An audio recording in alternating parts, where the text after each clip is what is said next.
বিশ্বমঞ্চে চরম ভূরাজনৈতিক চাপ। একদিকে ওয়াশিংটনের কড়া নিষেধাজ্ঞা, অন্যদিকে চীনের ক্রমবর্ধমান সামরিক দাপট। ঠিক এমন এক মুহূর্তে 4 বছরের দীর্ঘ বিরতির পর হঠাৎ দিল্লি এলেন সেই ব্যক্তি যিনি বিশ্বের এক অপ্রতিরোধ্য শক্তি, রাশিয়ার রাষ্ট্রপতি ভ্লাদিমির পুতিন। তার এই দুদিনের সফর কি কেবলই প্রথাগত বৈঠক, নাকি এর পেছনে লুকিয়ে আছে মোদি এবং পুতিনের যৌথ কৌশলগত এমন এক নকশা যা শুধু ভারতের নিরাপত্তা নিশ্চিত করবে না, বরং বিশ্বের ডলার নির্ভর অর্থনীতিকে দেবে চরম চ্যালেঞ্জ?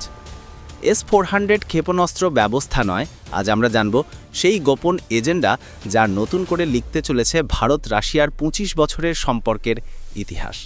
নমস্কার, আমি সুমন্ত, আর আপনারা দেখছেন আপনার প্রিয় চ্যানেল অন্তর্বীণা। অন্তর্বীণা, জ্ঞান যেখানে উন্মুক্ত, সত্য যেখানে অনন্ত।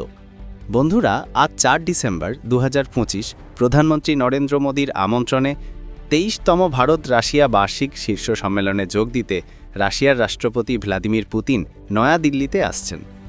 4 বছরের মধ্যে এটি তার প্রথম ভারত সফর, আর এই সফরেই রয়েছে অনেকগুলো কিন্তু এবং অনেকগুলো কেন। পুতিনের এই সফর কেন মোদী সরকারের জন্য এক উত্তেজনাপূর্ণ দড়ির হাঁটা? ভারত কি তার পুরনো বন্ধুর হাত ধরেই বিশ্বমঞ্চে নতুন ভারসাম্যের খোঁজ করছে? আসুন এই ঐতিহাসিক সফরের গভীরে ডুব দেওয়া যাক। বিকেল 4:30-এর দিকে রাশিয়ার রাষ্ট্রপতি নয়াদিল্লিতে পৌঁছানোর সম্ভাবনা রয়েছে, এবং এর কয়েক ঘন্টা পরেই প্রধানমন্ত্রী মোদী তাকে একটি ব্যক্তিগত নৈশভোজের জন্য আমন্ত্রণ জানাবেন। এই ব্যক্তিগত নৈশভোজের প্রথা রাশিয়ার পক্ষ থেকে আগেই শুরু হয়েছিল, যখন গত বছর ভারতীয় প্রধানমন্ত্রী মস্কো সফর করেছিলেন। এই পারস্পরিক ব্যক্তিগত সম্মান প্রদর্শন আন্তর্জাতিক কূটনীতিতে এক গভীর বন্ধুত্বের প্রতীক। কিন্তু শুধু প্রোটোকল নয়, এই সফরের সময়টি বিশেষভাবে তাৎপর্যপূর্ণ। 2010 সালে ভারত ও রাশিয়ার কৌশলগত অংশীদারিত্বকে বিশেষ এবং সুবিধাপ্রাপ্ত কৌশলগত অংশীদারিত্বে উন্নীত করা হয়েছিল। সেই অংশীদারিত্বের 25তম বার্ষিকী চলছে। এর অর্থ হল এই সম্পর্ক কেবল ক্রেতা বিক্রেতার নয়, এটি একটি বিশ্বাস এবং ইতিহাসের গাঁটছড়া। কোভিড মহামারী এবং চলমান বৈশ্বিক সংঘাতের মধ্যে পুতিনের এই সরাসরি ভারত সফর প্রমাণ করে দিল্লি এবং মস্কো সম্পর্ক বহিরাগত চাপ সত্ত্বেও আজও অটুট। এই সফরের সবচেয়ে বড় কৌতূহল ছিল প্রতিরক্ষা চুক্তিগুলো নিয়ে। 23তম বার্ষিক শীর্ষ সম্মেলনের আগে নয়াদিল্লির রাশিয়ান হাউস রাশিয়ান প্রতিরক্ষা সহযোগিতা এবং অস্ত্র রপ্তানিকারক রুসোবরন এক্সপোর্টের 25তম বার্ষিকী উপলক্ষে একটি বিশাল আলোকচিত্র প্রদর্শনীর আয়োজন করেছে। প্রদর্শনীতে যা দেখানো হয়েছে তা ভারত রাশিয়ার প্রতিরক্ষা সম্পর্কের গভীরতা প্রমাণ করে। প্রদর্শনীতে দেশীয় ব্রাহ্মস ক্ষেপণাস্ত্র, রাশিয়ান S-400 ক্ষেপণাস্ত্র ব্যবস্থা এবং এমনকি Su-57E পঞ্চম প্রজন্মের স্টিলথ যুদ্ধ বিমানের মডেলও স্থান পেয়েছে। এটি মস্কোর একটি স্পষ্ট বার্তা। অত্যাধুনিক সামরিক প্রযুক্তি নিয়ে রাশিয়া ভারতের প্রতি সর্বদা বিশ্বস্ত। S-400 বিতর্ক, আমেরিকা তার CAATS আইন ব্যবহার করে ভারতকে ক্রমাগত চাপ দিয়ে যাচ্ছে S-400 চুক্তি বাতিল করার জন্য। কিন্তু এই সফরে রাশিয়ার সংসদ ভারতের সাথে সামরিক এবং লজিস্টিক সহায়তার গুরুত্বপূর্ণ চুক্তি অনুমোদন করেছে। এই অনুমোদন এটাই প্রমাণ করে যে ভারত ও রাশিয়া এই সম্পর্ককে বহিরাগত চাপের ঊর্ধ্বে স্থান দিয়েছে। ভারত তার জাতীয় নিরাপত্তা সার্বভৌমত্ব নিশ্চিত করতে মস্কোর সাথে সহযোগিতা চালিয়ে যাবে। এটি মোদী সরকারের উত্তেজনাপূর্ণ দড়ির হাঁটা।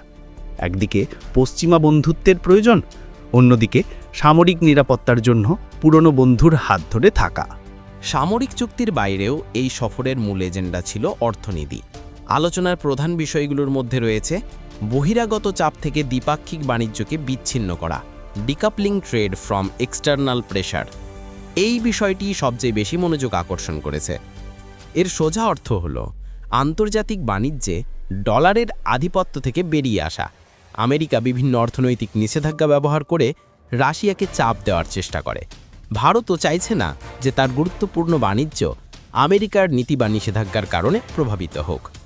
তাই এই সফরে রুপি-রুবল ব্যবস্থার মাধ্যমে বাণিজ্যের প্রক্রিয়াকে আরও মসৃণ করার বিষয়ে চূড়ান্ত আলোচনা হয়েছে। এটি কার্যকর হলে ভারত রাশিয়া বাণিজ্য ডলারকে বাইপাস করে সরাসরি তাদের নিজস্ব মুদ্রায় লেনদেন করতে পারবে। এই পদক্ষেপ কেবল রাশিয়াকে সুবিধা দেবে না, ভারতের কৌশলগত অর্থনৈতিক স্বাধীনতাকেও শক্তিশালী করবে, যা আন্তর্জাতিক বাণিজ্যের ক্ষেত্রে এক নীরব বিপ্লব। সবচেয়ে গুরুত্বপূর্ণ এবং ভবিষ্যৎমুখী আলোচনা হয়েছে ছোট মডিউলার রিঅ্যাক্টরে এসএমআর-এর সহযোগিতা অন্বেষণের ওপর। এসএমআর কি? এটি পারমাণবিক চুল্লির এক আধুনিক এবং ছোট সংস্করণ, যা কম জায়গায় স্থাপন করা যায় এবং দ্রুত বিদ্যুৎ উৎপাদন করতে পারে। যেখানে ভারত 2070 সালের মধ্যে কার্বন নিরপেক্ষ হওয়ার লক্ষ্য নিয়েছে, সেখানে রাশিয়ার সাথে এই উন্নয়নশীল প্রযুক্তি কাটিং এজ টেকনোলজি নিয়ে সহযোগিতা ভারতের জ্বালানি নিরাপত্তা এবং সবুজ শক্তি রূপান্তরে এক নতুন দিগন্ত উন্মোচন করবে।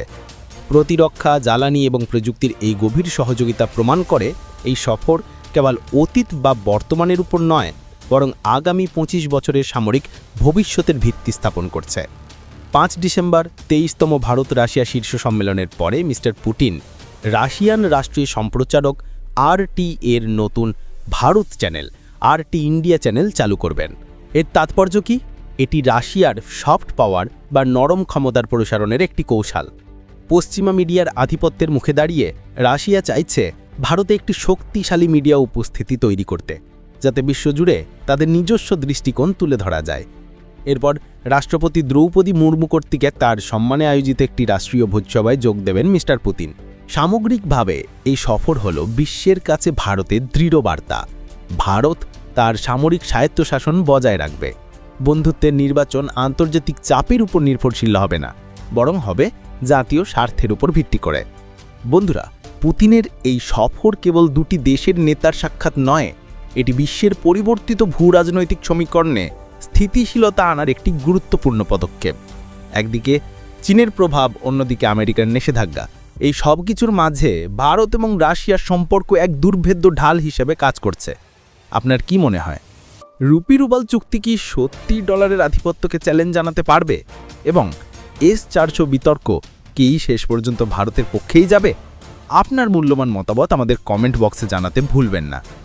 ভূ রাজনীতির এমন গভীর বিশ্লেষণ যদি ভালো লেগে থাকে, তাহলে এই ভিডিওটি অবশ্যই লাইক করুন এবং আপনার বন্ধু মহলে শেয়ার করুন।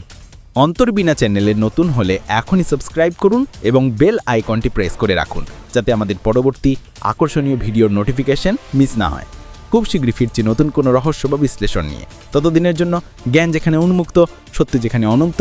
জয় হিন্দ, বন্দে মাতরম, জয় ভারত মাতা কি জয়।